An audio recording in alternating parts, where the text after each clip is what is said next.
This is definitely not how I wanted to introduce the Datsun to you guys, but last night when I went to go take it out for a drive, she started pissing gas all over the driveway. So I've got to get under the car and figure out why exactly it is we're leaking gas. I suspect it's some old fuel lines. But anyway, I present to you guys the new project car.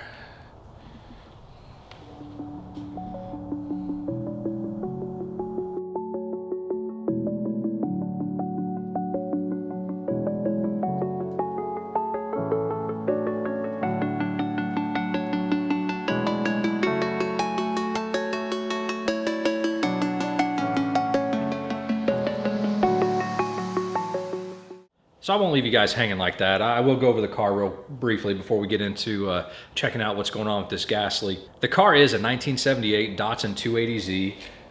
As far as I can tell, it's all original. I've always really wanted to have a Datsun. I just really love the body lines, and the fact that the hood flips forward is, you know, you don't get that with a lot of other cars. I'm always searching the Facebook marketplace for car parts, tools, cars, whatever, in my area. And probably about 4.5, 5 weeks ago, this car popped up. The price that was listed was $5,900. The description was posted by a little old lady, and she said that she had owned the car for the last 30 years and had basically kept it in her garage.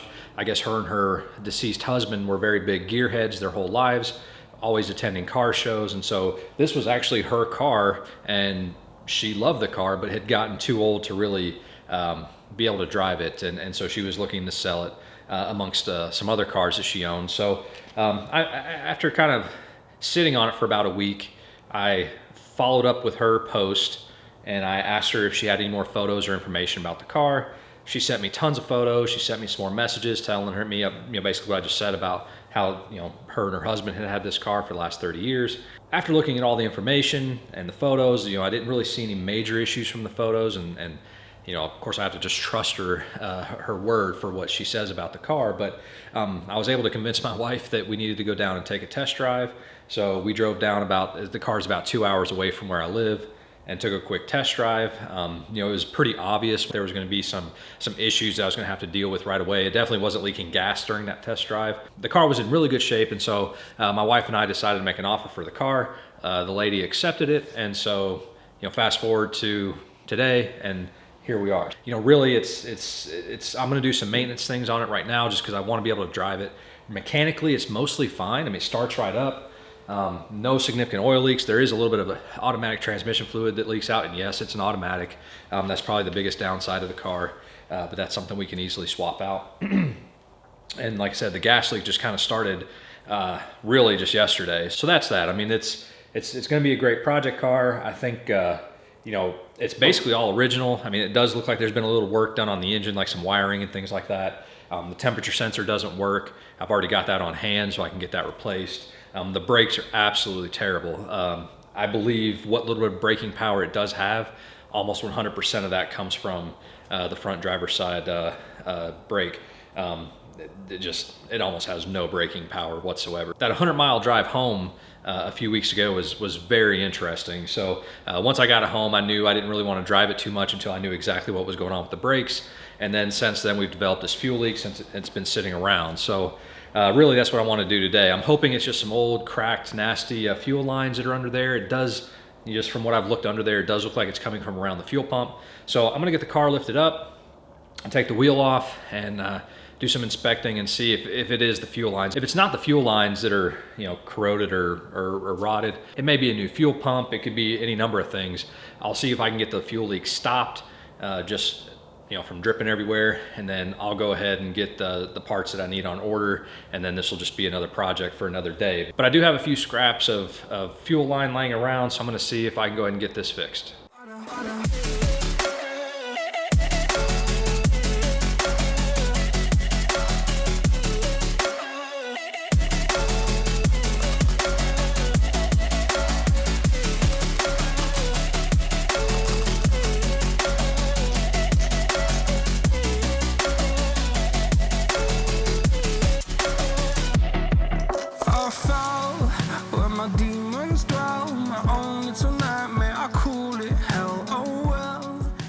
So the situation's probably worse than I had hoped. All the lines, while they're not in the best of shape, they are dry. The fuel pump is definitely where the leak is coming from.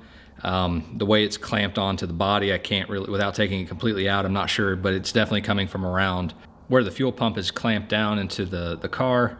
So unfortunately, I am gonna have to see about getting a new fuel pump. I'm not gonna mess with the lines because they don't seem to be what's causing the issue, at least now. But when we do the fuel pump, I'll definitely probably go ahead and replace those. So that sucks. Since I've been looking under the car, I have found a few things that are gonna be a concern. There's obviously some rust. The car has about 119,000 miles on it, so it's definitely been driven. I was told that the lady I purchased the car from had owned it for the last 30 years. There was a 10-year period where, somebody else owned the car. So it's not really certain, if they kept it in a garage or how often they drove it. And I believe the car was originally purchased in Indiana. So, they might have been exposed to salty roads and things like that. So, but anyway, right there in the center, that's the fuel pump. And like you can see, it's just dripping away right there. So I'm probably just going to abandon this and do what I can to, I don't know how much gas is in the car, but it's probably at least a half a tank. So that sucks. But I'll go ahead and try to get something ordered tonight so that maybe by this weekend I can have something on hand to try to get this off. But let me show you a few of the other things I found under the car. So right where my flashlight is pointed, that's about halfway down the driver's side frame rail. It's definitely it's rusted through, which you can only really see it from this side, and the floor pan is a little rusted out on the driver's side. But that's probably something that we'll have to get addressed sooner rather than later. But there is a substantial amount of rust right there. The passenger side looks okay. For some reason, the driver's side has a lot more rust on it than the passenger side. And like I noted before, there's several leaks that have happened in this car's lifetime. The differential's pretty corroded up here. It's got a lot of crap on it. Transmission tunnel has got a lot of fluids on it from probably automatic transmission fluid. The engine itself doesn't look too bad. There is definitely some leaks there, but yeah, so there's a little bit of bad news. But the car is, like I said, it's 40 years old, so this is what happens. It definitely was driven frequently. It wasn't kept in the garage all the time, so that's something we're gonna have to get addressed. And like everything else, a lot of the there's a lot of crud on like the suspension parts and arms, but I don't necessarily think that's too much rust. It's like a undercoating or a spray that's been on the car, but we'll have to get all this cleaned up to verify. But for the most part, it's okay. But that frame rail is a little concerning, being a little more rusty than I expected. The car does have a straight pipe, but there's no muffler on the car whatsoever. And I guess the little old lady had told me that at some point in time the muffler may have fallen off, and so when they took the car to the exhaust shop, her husband had said that he just wanted to put a straight pipe on there. So it sounds okay. It's nothing crazy. Obviously, when we do something with the engine and the transmission, then we'll probably redo the exhaust anyway, but for now it's kind of cool. But anyway, so like I said, there's the leaky fuel pump. For now, I'll probably back it back out into the driveway and try to catch as much of the dripping gas as I can. It'd probably be smart to go ahead and disconnect the battery just so, hopefully no sparks or anything. So that today isn't an entire loss, and while I'm gonna have to order parts anyway, I'm gonna go ahead and see if I can pop this drum off, see what's exactly going on, if it's just bad pads. The rotor's actually, or the drum is not actually in that bad of shape, but it could very well be the original rotor anyway. The brake lines don't look like they're leaking or in too bad of a condition. So I'm hoping it's just pads that we can order for now. Eventually I will do a disc upgrade back here, but let me see if I can get this popped off. And then once I inspect this, see what's going on, see what we need to order, I'll put the tire back on, get it back on the ground, take the front wheel off, see what the discs look like up there. Time to get back up, climbing and climbing. I'm done with this ride, is what I tell myself, so I could feel something else. Yeah, I guess I had my bad days, but it doesn't mean I lost myself. Darling, where were you when my heart was on the ground? I thought time would prove that you would stick around. I guess time stands still, a king without his crown. Now I'm breaking and you're faking, girl. You never made. So the pad's definitely, this one's quite a bit thinner than this one. It's not making very good contact. Like this one, definitely making contact here. It's not really making contact there. So chances are we probably got some weak springs that just, you know, old, need to be replaced. Probably some fresh pads. The drum doesn't look too bad. There is some gouging, but I probably won't really worry about replacing this right now, considering that I want to redo this whole thing anyway. But in the short term, getting either go ahead and getting the disc kit or just getting some pads and a rebuild kit is probably what I'm gonna need to do on the rear. I mean, it is quite dirty and lots of dust in there and maybe a little rust, but you know, this just, once this is cleaned up, it'll probably be okay. So, I mean, that's basically what I expected, but it does look like pads will help the situation and possibly some new springs and things. So I'll get this put back on, get the tire back on, clean up my mess, and we'll check out the fronts.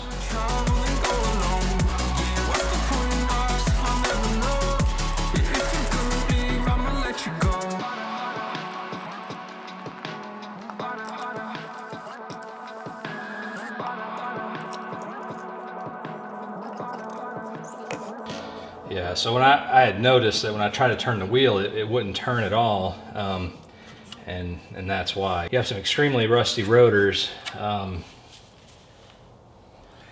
actually, the pad that's on the inside is, I mean, it's completely gouged, and this pad isn't making any contact. So, looks like we get to do either another caliper rebuild, but I think given the age of these calipers, I'll probably just replace them. Instead of trying to rebuild these, I'll just start from fresh. Again, the brake lines look okay for now, but the rotor looks like crap. The caliper looks really bad. I mean, there's just metal shavings everywhere. And you can, on the inside, it's just gouged out really bad. So, I mean, it won't even budge. It's just rusted together. So, definitely need to replace this. It looks like we are gonna have to go ahead and do brakes all around, which is something I kind of already knew, but at least now I know that it's everything and not just to bleed the system or something. So I'll add that to my parts list. And I think I've already noticed the tie rod ends are also, they're coming apart. So I'll probably wanna go ahead and order some tie rod ends. Those bushings are terrible. Suspension's probably not in the greatest condition. So yeah, so there's gonna be lots of projects for this car, but for now I'm gonna get the wheels back on and get this outside before I get too loopy because of all the gas fumes. So unfortunately, I'm not gonna be able to get the fuel leak fixed today. I think once I get some of these issues fixed and I know it's safe to drive, I'll do a more formal introduction to the car. You know, the inside's pretty clean. The original seats, it has the leather seats in the car. They seem to be in great shape. There are seat covers on there, but I think they just always kept them on there because they just took care of their car. The dash already has a cover on it, and which leads me to believe that maybe there's some cracking on the original dash, but we may be able to pull that off and maybe the original dash is in great shape. But you know, it's gonna need weather seals. It's gonna need, the stereo doesn't work.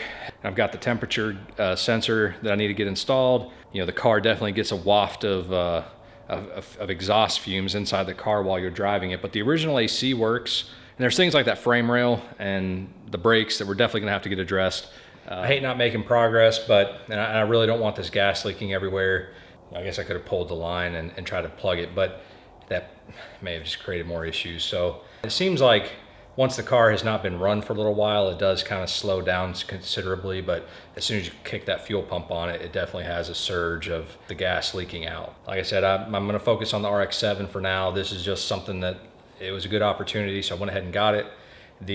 I had said in my previous video about possibly taking the RX-7 out to a dyno day, and the clutch on the car just isn't holding very well. I can drive it fairly normal without having too much slippage, but you get on it at all, you can feel the clutch plate slipping, and I think that's because the oil that's come out of the back of the engine has just worked its way through all the clutch plates, which is it's unfortunate. I probably won't take it to the dyno day. I may still go. The weather's not looking so great for the weekend, but we'll see what happens. But I probably won't be taking the RX-7. So keep your eye out for videos on the RX-7. We'll sprinkle a few in of the Datsun when we can.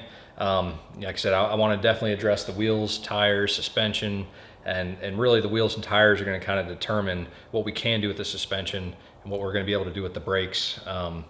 You know, I'll do the basic maintenance on the car just so I can get it back on the road. Obviously, we'll redo the engine. I think this has the original L28 engine, and it's, you know, from the factory. It's a, you know, little inline six engine, and I'll need to get a manual transmission or do some sort of swap to get this over to a manual. I'm thinking about calling this project Weapon Z because I want to really make something that's, you know, a mix between a full send build, wide, you know, the crazy stuff that we see on Instagram and car shows, and a stock car. I want to find a happy medium to where, you know, we retain most of the stock look of the car, but we take advantage of, you know, a great engine build, transmission, suspension, brakes, all that good stuff. So, you know, this is definitely something I could feel comfortable taking out to a track or an autocross event, but also just have, you know, a blast ripping it around through the hills. So anyway, thank you guys for watching. I'm posting photos pretty regularly on Instagram, so please follow me there.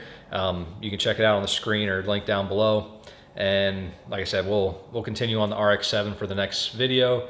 I do have some parts coming in this week for that. I'm starting to feel a little lightheaded from all the gas fumes that have been trapped here in my garage. I do have the garage doors cracked open, but there's just not a lot of airflow. So I'm gonna let you guys go so I can get this outside, and I'll catch you guys later.